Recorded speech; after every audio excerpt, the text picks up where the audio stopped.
Os principais fatos do momento. O que é destaque no dia de hoje, você ouve aqui. Jornal da Manhã, Rádio Difusora. 6h11 em Manaus. Os bancários continuam em greve. E eu vou conversar com o presidente do Sindicato dos Bancários do Estado do Amazonas, Edilberg Barbosa. Presidente, bom dia. Bom dia, Paulo Guerra. Presidente, as negociações na semana passada não avançaram, os banqueiros mantiveram a proposta inicial. Exatamente, eu acho que eles estão totalmente descaso, né? Um total descaso com relação à campanha salarial. No dia 9, eles fizeram aquela proposta de 7% e 3.300 de reajuste, reconvocou uma nova reunião o dia 13, na terça-feira, pediu para que nós ficássemos em São Paulo terça, quarta e quinta, dizendo que ia construir uma proposta para ser deliberada, e manteve essa mesma proposta dizendo que de 7% não tem como passar de reajuste e não pode passar desse abono de R$3.300. Isso, mais uma vez, descontentou mais ainda a categoria, e hoje, né, o movimento continua ainda mais forte. Nós estamos com em torno de, no Brasil, mais 50% das agências fechadas. Aqui no Amazonas, nós estamos em torno de 80% das agências estão paralisadas nas suas atividades. Queremos que o banqueiro realmente traga uma proposta que possa ser deliberada em assembleia, porque nós entendemos que os lucros que estão aí publicados por eles mesmos nos seus balanços têm condições de fazer uma proposta melhorada. E ainda mais que contrate realmente bancários, e cada vez que a gente está na porta de uma agência, Paulo Guerra, a gente ouve a reclamação dos clientes dizendo: eu passo uma hora e meia dentro de uma agência bancária para ser atendido, e na maioria das vezes quer me mandar para os autoatendimentos. Então isso realmente é uma das coisas que está adoecendo o bancário e está nos dando falta de condições de trabalho. É um dos motivos realmente que continua ainda a greve. E já tem uma próxima reunião marcada com o pessoal dos banqueiros, presidente? Ainda não, eles ficaram quando foi na quinta-feira, terminou, né, gerou-se um impasse mesmo, não tinha mais para onde avançar. Nós retornamos para as bases com as orientações de fortalecer o movimento, e eles falaram que assim que eles tivessem uma outra maneira, uma data que pudesse ser negociada, eles iam avisar. Então nós hoje começamos, né, a semana na expectativa de sermos convocados para uma nova reunião, mas o movimento continua ainda forte, Paulo Guerra. Portanto, a FENABAN sem nenhuma proposta nova e só resta aguardar agora. Os bancos oficiais em Manaus estão fechados, né, presidente? Exatamente. O Banco Brasil, o Caixa Econômica e o Banco da Amazônia, né, não estão atendendo, estão só com os autoatendimentos funcionando. O Santander, estão todas as agências também sem atender já, tá? O Itaú tem 2 ou 3 agências que estão atendendo, né? O Bradesco, as agências começaram a aderir também nos bairros. Então ela está se fortalecendo. Esperamos que com esse fortalecimento do movimento a FENABAN fique sensibilizada, porque a única sensibilidade que eles têm é no bolso. Eles começam a ter um pouco de prejuízo e que libere a população de ficar pagando esta conta. No momento não há nenhum prejuízo para os banqueiros, e os terminais eletrônicos estão aí superlotados e muitos nem funcionam, não é, presidente? Infelizmente alguns, né, com a demanda que cresceu bastante, quase que quadriplicou, né, os equipamentos estão começando a dar problema, tá? E é mais uma coisa que a gente diz nessa greve: ele pega os lucros todinho, investe somente nele, não investe nas condições de trabalho, não investe no bancário e não investe mais nem em tecnologia. E isso faz com que cada vez mais a população fique pagando esta conta. Como eu disse anteriormente, quem tem que pagar esta conta é a FENABAN. Eles é que detêm o lucro, eles que são o dono desta greve. Então, a hora que eles quiserem acabar, eles acabam. É só botar um número que possa ser deliberado em assembleia. Só resta aguardar agora que a FENABAN se manifeste para que uma nova rodada de negociações seja realizada lá em São Paulo. Presidente, muito obrigado pela entrevista aqui ao Jornal da Manhã. Eu conversei com o Edilberg Barbosa, que é presidente do Sindicato dos Bancários do Estado do Amazonas. Uma boa segunda-feira e vamos aguardar. Obrigado, Paulo Guerra, um bom dia. 6h15.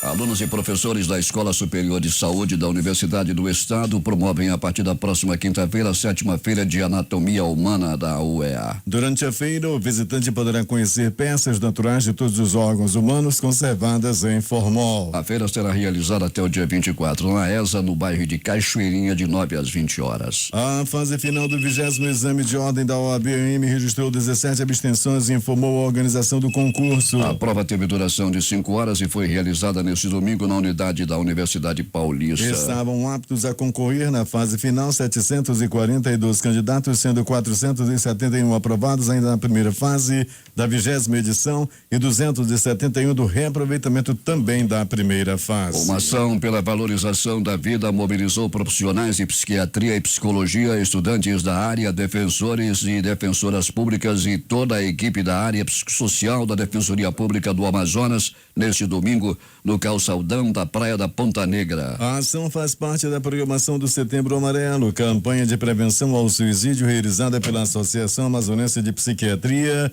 em parceria com a DPM, Conselho Federal de Medicina e a Associação Brasileira de Psiquiatria. Durante a ação, os frequentadores da área receberam panfletos com orientações sobre meios de identificar comportamentos em que há risco de suicídio e também informações de psicólogos e psiquiatras sobre principais causas do suicídio e formas de prevenção dessas causas.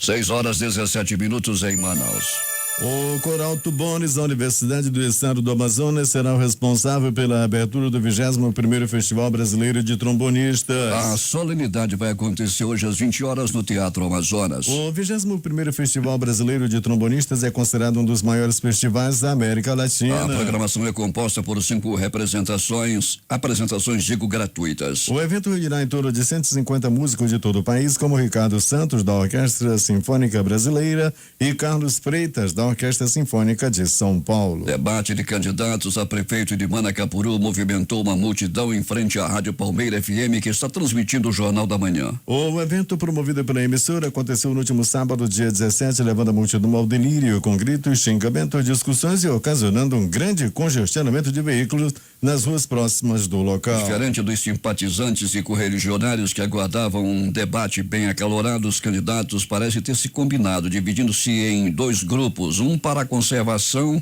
e conversação e outro para atacar a administração municipal. 6 candidatos concorrem ao cargo de prefeito do município. Ângelos Figueira do PP, Andréia Cidade do PSDB, Beto D'Angelo do PROS, Jaziel Alencar do PMDB e Paulo Freire PT e ainda Sidney Seixas do PSOL.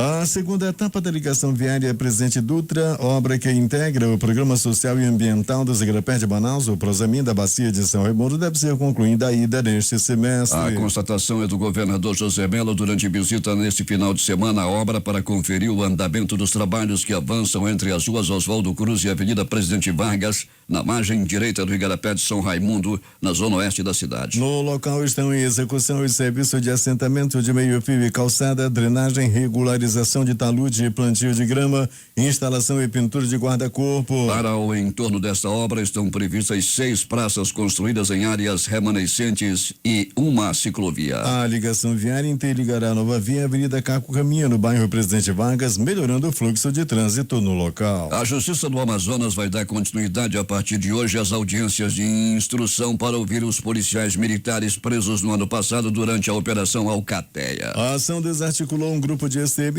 formado por policiais que juntos foram denunciados pelo Ministério Público do Amazonas pela prática de 19 assassinatos e outras 13 tentativas de homicídios ocorridas em Manaus entre os meses de maio e novembro de 2015. Ao todo, 11 policiais que, segundo o Ministério Público, se auto-intitulavam como motoqueiros fantasmas foram denunciados como autores desses crimes. De acordo com informações do site do Tribunal de Justiça do Amazonas, nesta segunda-feira serão ouvidos os policiais do Orbal Júnior Carneiro de Matos, Silvio José Silva de Oliveira, o Pará, Kleber Cruz de Oliveira e Jonilson Monteiro da Frota. Eles são réus no processo pela morte de Alexandre dos Santos Marques e pela tentativa de homicídio contra Leandro Araújo Valério. O crime foi praticado em 29 de outubro no Tarumã, na zona oeste de Manaus. Consta da denúncia e nas investigações da Força Tarefa que os policiais planejaram a morte de Alexandre para que pudessem roubar 3 armas dele. Leandro, que estava junto com a vítima, também foi baleado, mas conseguiu fugir para um matagal. Doval, Kleber e Janilson e mais os policiais Bruno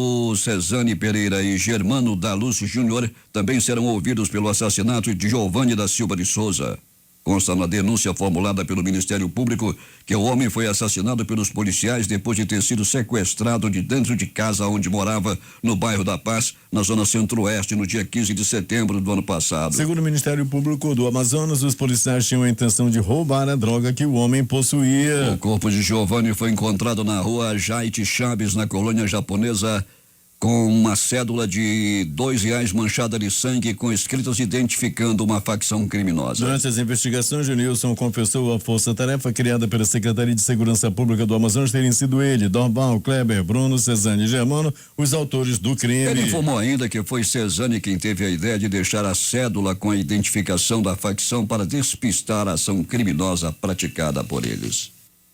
Um homem suspeito de ser criminoso morreu e um policial federal ficou ferido durante uma troca de tiros no município de Santo Antônio do Içá neste domingo. O tiroteio aconteceu durante uma operação de combate ao tráfico de drogas pela Polícia Federal. A informação foi confirmada pelo superintendente da PF, Marcelo Rezende. Segundo ele, o policial teve ferimentos leves e não corre risco de morte. Temos vários postos de verificação no interior do estado e durante uma operação dessas houve a reação dos criminosos, explicou o superintendente. O superintendente não informou quantos policiais estavam envolvidos na operação nem quantos bandidos eram alvos. No entanto, ele confirmou que além do policial ferido, um dos criminosos morreu durante a ação. Outros comparsas dele conseguiram fugir. Ainda estamos fazendo alguns procedimentos e por isso não podemos entrar em detalhes, explicou o superintendente da Polícia Federal. Os acontecimentos do final de semana, as mais recentes notícias da noite e da madrugada que terminou. Alberto Peregrini.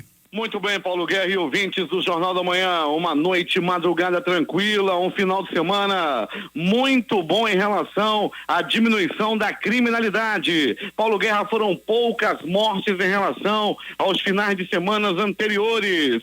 Vamos começar com as notícias do pronto-socorro 28 de agosto. Plantão tranquilo durante toda a noite e madrugada, com 4 atendimentos por violência. No pronto-socorro Platão Araújo, a movimentação também considerada tranquila.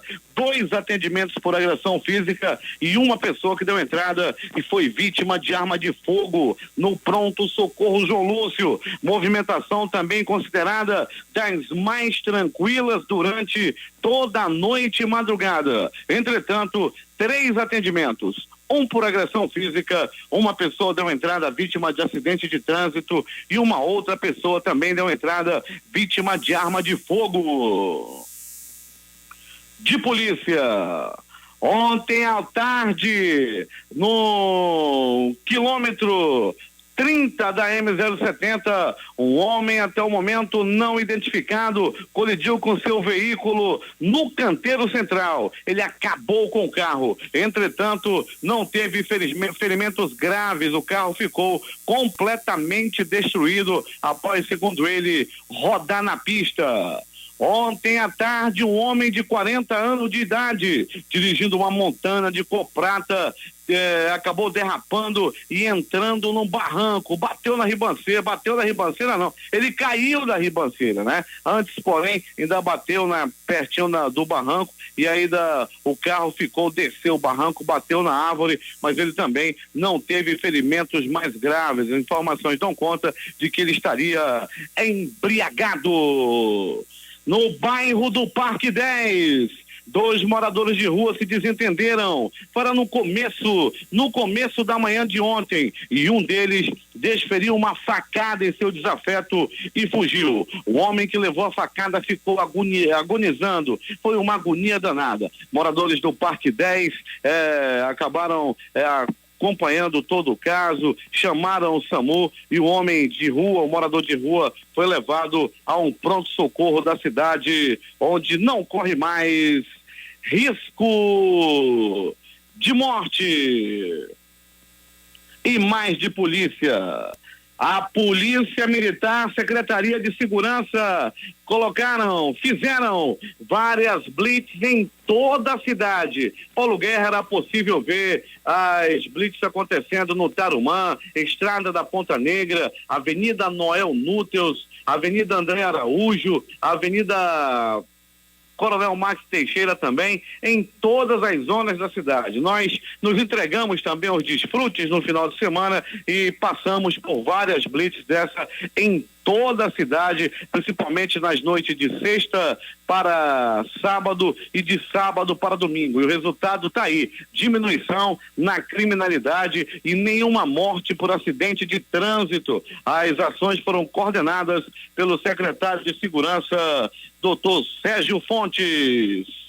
O cabo da 6ª Companhia Interativa da 6ª SICOM, Luiz Soares, saiu lesionado, ferido em um acidente de trânsito ocorrido ontem à noite, quando uma van colidiu com a viatura da Polícia Militar, a viatura da 6ª SECOM. O cabo não corre nenhum tipo de risco, ele ficou lesionado sim, mas foi atendido em um pronto-socorro da cidade. O acontecido deu-se nas proximidades do Instituto Médico Legal. Ali no ladeirão, naquela ladeira do IML, foi onde aconteceu o acidente. Agora, as notícias do Instituto Médico Legal.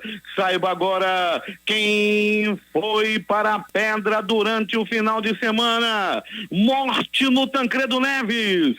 Um homem até o momento não identificado foi assassinado a tiros no Tancredo Neves. Ele levou 4 balaços e não resistiu aos ferimentos e morreu. Valparaíso, uma mulher de 40 anos de idade foi assassinada no Valparaíso. Não se sabe ainda a motivação do crime, nem tampouco quem foi o assassino. Morte no Dom Pedro. Um homem até o momento não identificado foi assassinado no bairro de Dom Pedro. Os moradores ficaram apavorados ao se depararem com o cadáver lá no bairro Dom Pedro. Isso foi no dia de ontem. Um homem foi assassinado com uma facada no pescoço. Foi no bairro Tarumã. O acusado também não foi identificado. Paulo Guerra e ouvintes do Jornal da Manhã. Um homem de 36 anos foi assassinado com 1, 2, 3 balaços pelo corpo. Não satisfeito, o bandido com uma faca desferiu 2 facadas no peito da vítima. Uma atingiu o coração. Tudo aconteceu dentro da casa da vítima, no bairro onde ele morava, lá no bairro Jorge Teixeira. Aconteceu no famoso flutuante na Praia Dourada, tal de Paradise. O estudante universitário morreu afogado no Tarumã. Ele estava nesse famoso flutuante quando caiu nas águas. Esse flutuante fica lá na Praia Dourada. Quando caiu e não mais boiou, o corpo de bombeiro foi acionado e 2 horas depois encontrou o corpo do rapaz de 19 anos, estudante universitário, estudava jornalismo, seria nosso colega, mas morreu afogado lá nas águas do Tarumã. O Instituto Médico Legal, a equipe do Dr. Jefferson Mendes realizou nas últimas 24 horas 92 exames de corpo de delito. E essas foram as notícias da noite e madrugada. A reportagem foi de Alberto Pellegrini para o Jornal da Manhã. Esportes. Chegou ao fim a Paralimpíada do Rio de Janeiro. Neste domingo, em um Maracanã cheio, mas com um público menor que o presente na abertura, os torcedores puderam presenciar uma cerimônia de encerramento recheada de emoção dos Jogos Paralímpicos Rio 2016. Um dos destaques foi a homenagem feita ao ciclista iraniano Bahman Gobanezad, que morreu no último sábado durante a prova de ciclismo de estrada. Renato Gaúcho Portaluppi é o novo treinador do Grêmio. Campeão mundial em 1983 com o clube, ele trabalhará ao lado de Valdir Espinosa, que também defendia o tricolor gaúcho na histórica conquista diante do Hamburgo da Alemanha. Os jogos de ontem pela Série C do Campeonato Brasileiro. O clube do Remo ficou fora do G4 ao empatar com o Mangueirão lotado em 0-0 com o América de Natal, que foi rebaixado para a Série D. A renda desse jogo, Eduardo Silva, no Mangueirão, ultrapassou R$500 mil. Os outros jogos, ABC 2, Asa também 2. River 0, Cuiabá 0. Botafogo da Paraíba 0, Fortaleza também 0. Confiança 2, Salgueiro 1. A Portuguesa, atravessando uma das piores fases desde que foi fundado, perdeu para o Tombense de Minas Gerais e foi rebaixada para a Série D. Os jogos de ontem pela 26ª rodada do Campeonato Brasileiro. Flamengo 2, Figueirense 0. Cruzeiro 1, Atlético Mineiro também 1. Grêmio 0, Fluminense 1. Atlético do Paraná 1, São Paulo 0. Chapecoense 2, Ponte Preta também 2. Esporte 0, Curitiba 1. Vitória 1, Botafogo. Vitória 0, Botafogo 1. E Santos 3, Santa Cruz 2. No complemento da rodada, o América Mineiro enfrenta o Internacional às 18h30 de hoje no Independência. 6h38 em Manaus. Últimas notícias. O barril de petróleo Brent para entrega em novembro abriu hoje no mercado de futuros de Londres, cotada a $46,47, salta de 1,2% frente ao fechamento da última sexta-feira. 4 corpos esquartejados, 2 adultos e 2 menores, foram encontrados neste domingo em uma casa que teria sido alugada por uma família brasileira a cerca de 60 quilômetros de Madrid, disseram a Associated Press, a polícia e o prefeito do povoado, onde ocorreram as mortes. Em nota, o Itamaraty informou que até o momento não foi comunicado no caso e acionou o consulado em Madrid para que busque mais informações com as autoridades locais. O total de refugiados sul-sudaneses a viver em países vizinhos bateu a marca de mais de 1 milhão, informa a agência da ONU para refugiados, a ACNUR. Com isso, o Sudão do Sul passa a fazer parte do grupo de países que já produziram mais de 1 milhão de refugiados ao lado da Síria, do Afeganistão e da Somália. Os líderes dos 193 estados-membros da ONU participam esta segunda-feira da Conferência das Nações Unidas sobre Refugiados e Imigrantes, com o objetivo de solucionar a crise global de refugiados. Essa é a primeira vez em que a Assembleia Geral da ONU convoca uma reunião com chefes de Estado e de governo para discutir o grande movimento de refugiados e imigrantes. Brasil, Guiné-Bissau e Moçambique estão entre os que vão discursar no evento. A nova ministra da Advocacia Geral da União, Grace Mendonça, afirma que não terá constrangimento em mover ações contra políticos da base de Michel Temer em caso de envolvimento com irregularidades. Ela diz não haver possibilidade de a instituição abafar a Lava Jato. O presidente Michel Temer desembarcou ontem em Nova York, onde participará da 71ª Assembleia Geral das Nações Unidas. Seguindo a tradição, caberá ao presidente brasileiro o discurso inaugural do encontro marcado para a terça-feira. Temer e sua comitiva foram recebidos por um grupo de manifestantes que ocupou a calçada em frente ao hotel onde está hospedado o presidente da República. Eles empunhavam cartazes dizendo fora Temer, Temer out e golpista. Nada que o PT não possa fazer além fronteiras. 2 agentes da polícia israelense foram feridos nesta segunda-feira ao serem apunhalados por um palestino que foi atingido pelo disparo das forças de segurança perto de um dos acessos à cidade velha de Jerusalém, informou a polícia e fontes do órgão de saúde local. Uma pousada foi arrastada e completamente destruída pela água do mar durante uma ressaca que aconteceu durante o fim de semana em Ilha Comprida, no litoral de São Paulo. Várias casas também foram atingidas pela força da maré e os moradores ainda contabilizavam hoje todos os estragos. Boa parte da paisagem na orla foi modificada pela maré. 6h44 em Manaus.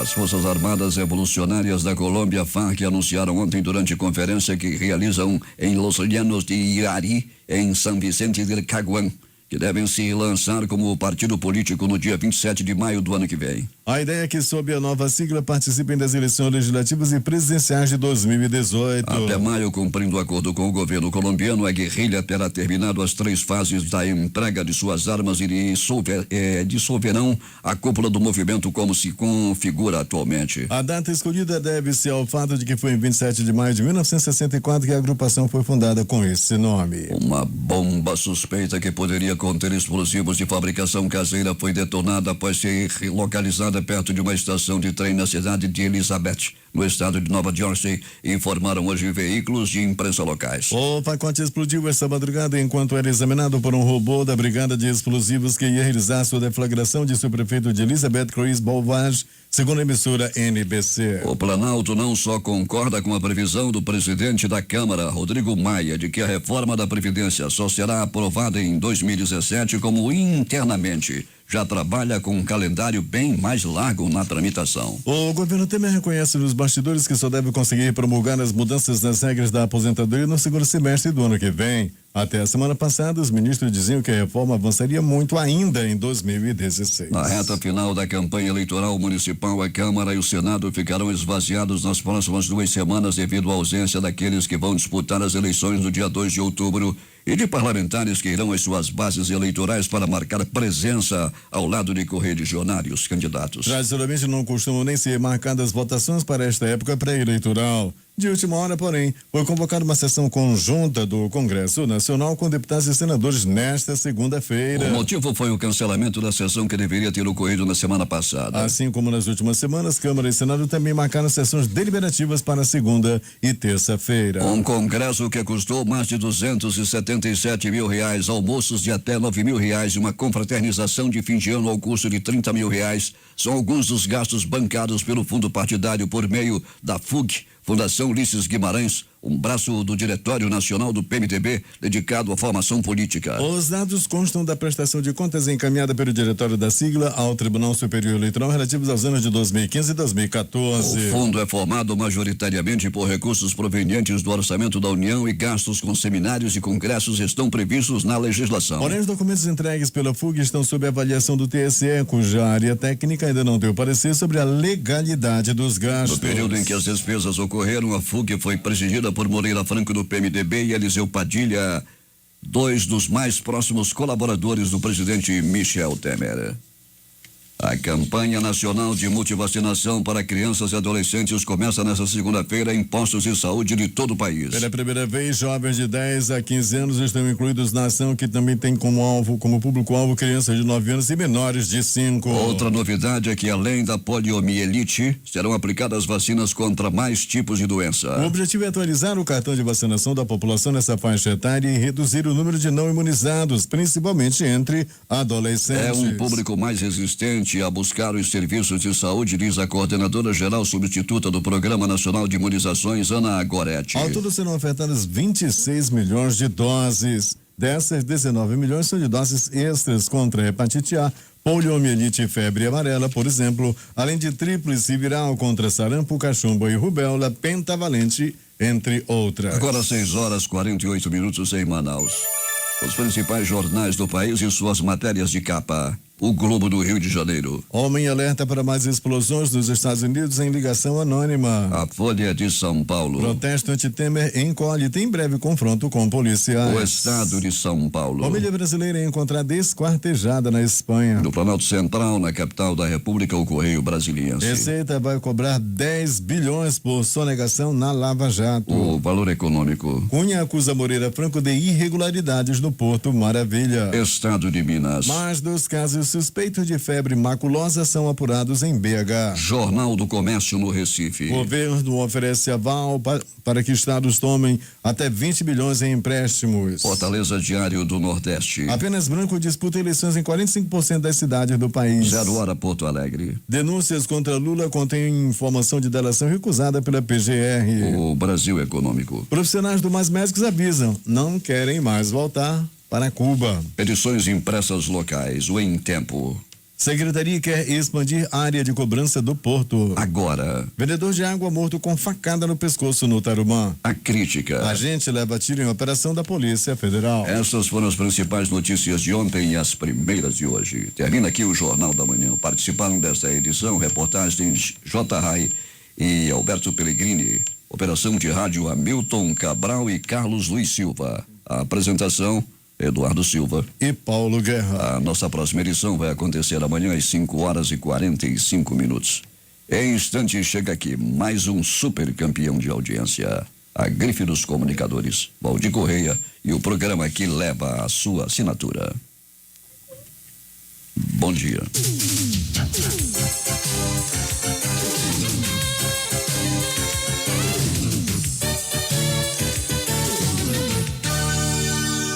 Hora certa.